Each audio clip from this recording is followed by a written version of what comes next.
السلام عليكم ورحمة الله وبركاته. حبايب قلبي طلاب الثانوية الأزهرية في كل مكان، عاملين ايه؟ أتمنى تكونوا جميعا بخير. معاكم كابتن بدر حمزة، ومن خلال الفيديو ده هفهمك بالظبط ازاي تستعد صح للامتحانات.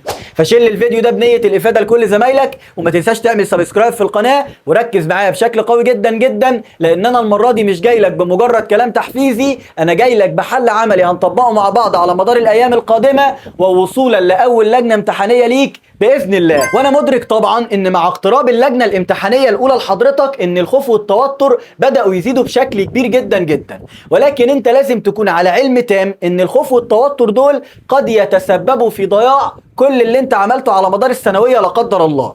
ولنا في ذلك امثله لناس كتير جدا كانت بتذاكر بشكل قوي جدا على مدار السنه، بتقطع الكتب تقطيع حرفيا، وبسبب الخوف والتوتر في فتره الامتحانات ضاع منهم كل شيء. فرجاء تخلص من البند بتاع الخوف والتوتر ده تماما، خلي عندك ثقه في ربنا سبحانه وتعالى، ثقه في نفسك، خليك بمعنى اصح عندك برود اعصاب الفتره دي. هي لجنه زيها زي اي لجنه، امتحان زيه زي اي امتحان، انت بس عندك رهبه ان دي الثانويه ودي السنه اللي هتحدد مستقبلي وكل ما يتعلق بذلك، بجانب ان انت كل شويه يا ترى هجيب كام بقى، يا ترى الماده دي هنقص فيها قد ايه، وهجيب مجموع ايه، وكليه ايه. سيبك من كل الكلام ده واركنه على جنب.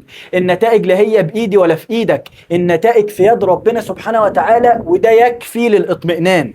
انا كل اللي عليا ان انا اعمل اللي عليا، فنجتهد كده بشكل قوي جدا جدا على مدار الايام القادمه. والله في ناس كانت بتذاكر فترات الامتحانات فقط لا غير، وعدت من الثانويه على خير وجابت مجموع والدنيا معاها بقت زي الفل. وتذكر دائما اما ان تكون اهلا لها او حتما لن تنالها. وزي ما اتفقت معاك انا مش جاي المره دي بمجرد كلام تحفيزي، ومن هنا ننطلق الى بند هو احنا هنعمل ايه على مدار الايام القادمه، وامتى نبدا نستعد بشكل فعلي لامتحاني الحديث والقران. مبدئيا حضرتك معاك من النهارده لحد يوم الخميس وقت ان انت تكون ملم بجميع موادك. ومش معنى كلمة ملم بجميع موادك انك تمسك لي كل مادة تجيبها من اولها لاخرها، لا، انت كل اللي مطالب منك الفترة دي حاجتين: الصحيان بدري في وقت الامتحان وتشغيل دماغك في هذا النطاق اللي هو تقريبا من 9:30 ل 12:30، وتاني حاجة هي حل امتحانات سابقة على جميع موادك يا ابو الطلاليب. والموضوع ده هيبدأ معانا من النهاردة من خلال مرحلتنا الثالثة في المراجعة النهائية اللي هتتقدم بشكل مجاني لكل طلاب الثانوية الأزهرية، واللي مش هتكون مقتصرة على الجغرافيا والتاريخ فقط، لأن أنا هلزمك إنك كمان تحل امتحانات على كل المواد يا أبو الطلاليب. ومن هنا نأتي إلى تفاصيل المرحلة الثالثة وهنعمل إيه بالظبط بإذن الله بداية من النهاردة يا أبو الطلاليب. إن شاء الله النهاردة بعد صلاة المغرب مباشرة هيكون عندنا محاضرة لحل الامتحانات السابقة في مادة التاريخ.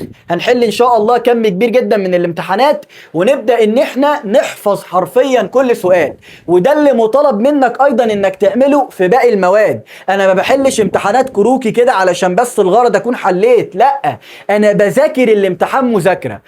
حل امتحانات حتى لو في مواد ما خلصتش. كل اللي مطالب منك على مدار الايام القادمة وصولا الى يوم الخميس انك بس تحل امتحانات. فزي ما قلت لك هنبدأ النهاردة بمحاضرة حل الامتحانات على مادة التاريخ، وغدا بإذن الله الساعة 9:30 صباحا هنحل امتحانات سابقة على مادة الجغرافيا.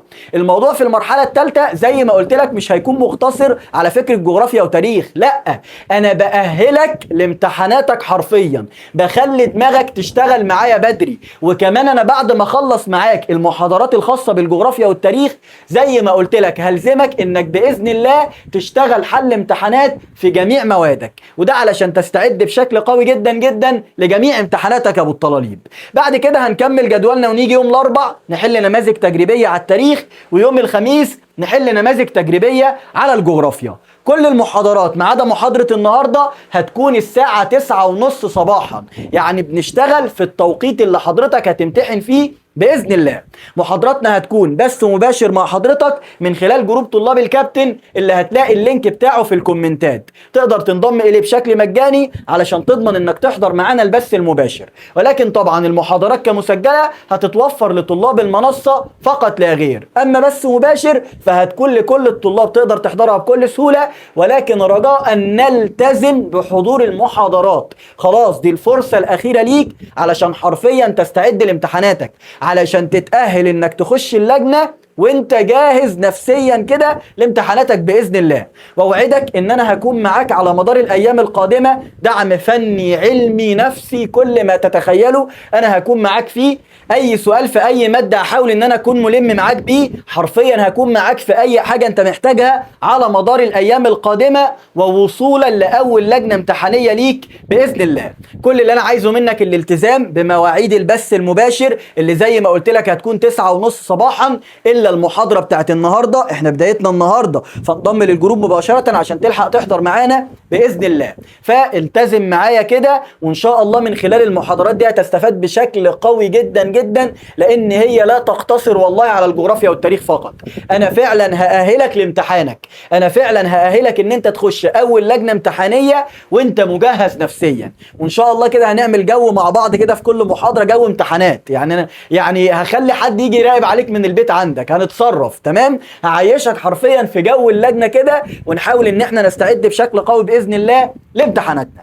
ان شاء الله موفقين. الواحد ما بينساكوش ابدا في دعائه في اي سجده وفي كل صلاه، الواحد بيحاول ان هو يعني يفتكركم. يوم عرفه كده الواحد خصص جزء منه كامل للدعاء ليكم فقط لا غير، بان انتوا تصلوا الى ما تتمنوا في النهايه. وما تقلقوش والله هتعدي الفتره دي على خير، وهترجع تقول يعني كانت مش هقول لك بقى ترجع تقول يا رب ارجع والكلام ده، فكك منه، لا انت اول ما تخلص ثانويه هتهرب كده كده تمام. فان شاء الله الفتره دي تعدي على خير، انا هكون جنبك وسند ليك وعوني ليك بعد ربنا باذن الله على مدار الفتره اللي جايه دي. هحاول ان انا اسند معاك في اي حاجه انت محتاجها، هسخر حرفيا كل توقيتاتي لحضرتك علشان باذن الله نعدي من الفتره دي على خير. وطبعا ترقب اقوى باكج لليالي الامتحان هيتقدم لحضرتك من خلال منصه الكابتن التعليميه ومن خلال قناه اليوتيوب، لان احنا مش هننسى اليوتيوب نهائيا في ليالي الامتحان. هنوفر لكم بشغل قوي جدا جدا جدا تقدروا من خلاله انكم باذن الله تضمنوا ال 80 درجه من مجموعكم مع الكابتن. ودلوقتي هسالكم سؤال هتجاوبوه من خلال كومنتات الفيديو ده باذن الله،